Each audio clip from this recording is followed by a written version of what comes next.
La literatura joánica compuesta por el Evangelio de Juan, las cartas de primera, segunda y tercera de Juan y el libro de Apocalipsis son cartas que ocultan mucho más de lo que la vista puede leer. Cada libro ha sido construido dentro de contextos tan particulares que al ser descubiertos no queda más sino un mensaje de salvación, un mensaje cristocéntrico, de amor fraternal y de esperanza. Acompáñame en este recorrido por la literatura joánica.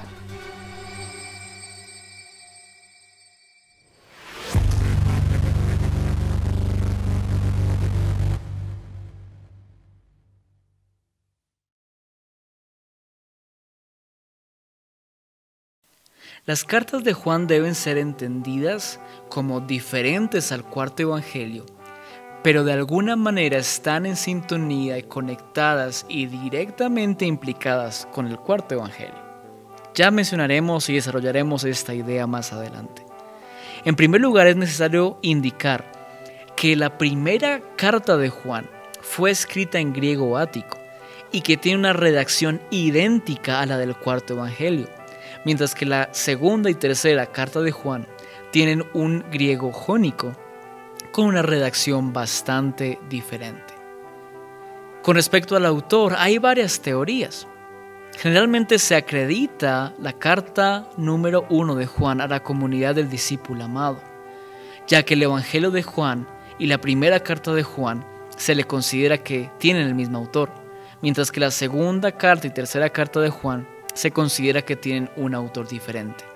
Aún así, las tres cartas se creen que fueron escritas hacia el fin del siglo I, en algún lugar o al menos en la región de Asia Menor. La primera carta de Juan definitivamente está muy relacionada al cuarto evangelio.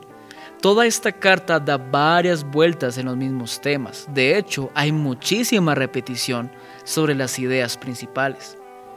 Aquí Juan habla del anticristo o de los anticristos, para referirse a las personas que eran enemigos de Cristo, aquellas personas que habían negado a Cristo como Dios y a su evangelio, y aquellas personas que aunque habían nacido de la iglesia, ya no debían ser consideradas cristianas, porque ya no creían en el mandamiento de Jesús, que era amar al prójimo. Entonces, según vemos en 1 de Juan capítulo 2:22, vemos que el anticristo es todo aquel que niega a Cristo. Por ende, niega también al Espíritu y al Padre. Todo aquel que creyendo procura engañar a otros cristianos bajo una misma mentira es anticristo. Por lo tanto, la primera carta de Juan nos anima a poder tener cuidado y animado a la iglesia de su momento a tener cuidado de estos anticristos.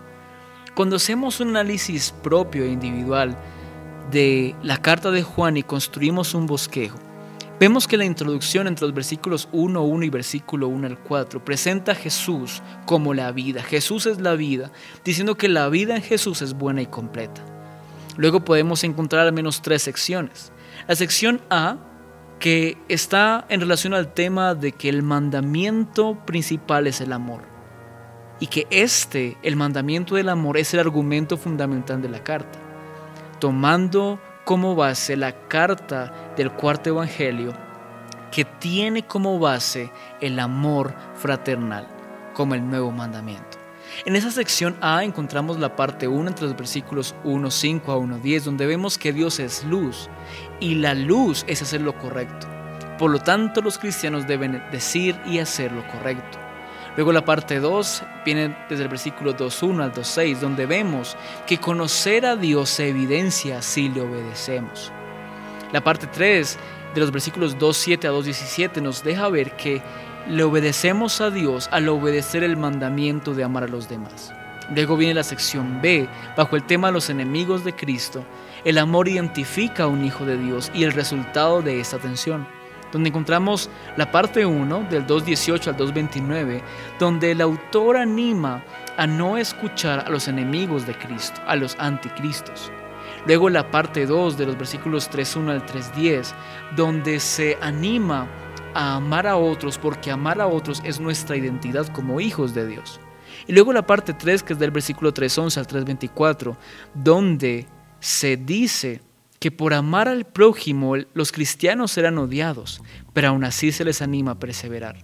Y luego la sección C, que nuevamente gira en torno a aprender a identificar a los enemigos de Cristo, a lo que la iglesia debe hacer y que la iglesia debe accionar de una forma que se note diferente al mundo.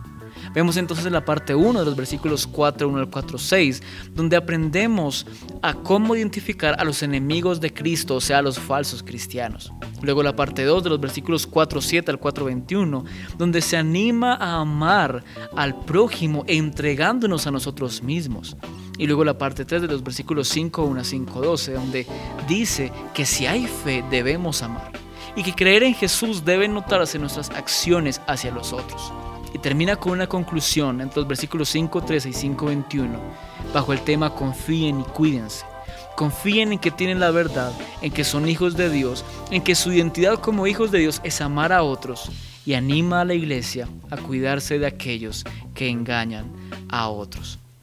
Esta es la estructura que podemos encontrar bajo la primera carta de Juan. Ahora, la segunda y tercera carta de Juan se le atribuye a un líder de iglesia, a un anciano, pero no anciano en cuanto a edad, sino anciano en cuanto a máximo líder, al pastor, al director de una iglesia, de una comunidad. Estas dos cartas van con destino a una palabra en griego que es kurias, que es el femenino de kurios. Kurios es señor, por lo tanto kurias se entendería como señora. Pero se cree que al decir curias, lo que está diciendo es como la esposa de Cristo, es la iglesia. Entonces, este autor de la segunda y la tercera carta de Juan es un autor bastante apasionado por su comunidad. Es bastante apasionado por aquellos que han nacido como nuevos creyentes en su propia iglesia y quienes han conocido la verdad. En los tiempos en que se redactan estas cartas, aparecen las teorías de que Jesús no era humano, que no tenía cuerpo. Entonces, este autor, este pastor, este anciano, lo que busca es decirle a las iglesias que no se dejen engañar. El autor habla y está molesto con aquellas personas que crean y creen en doctrinas equivocadas, animando a la iglesia a recordar lo que fue enseñado en la carta de Juan en el cuarto evangelio.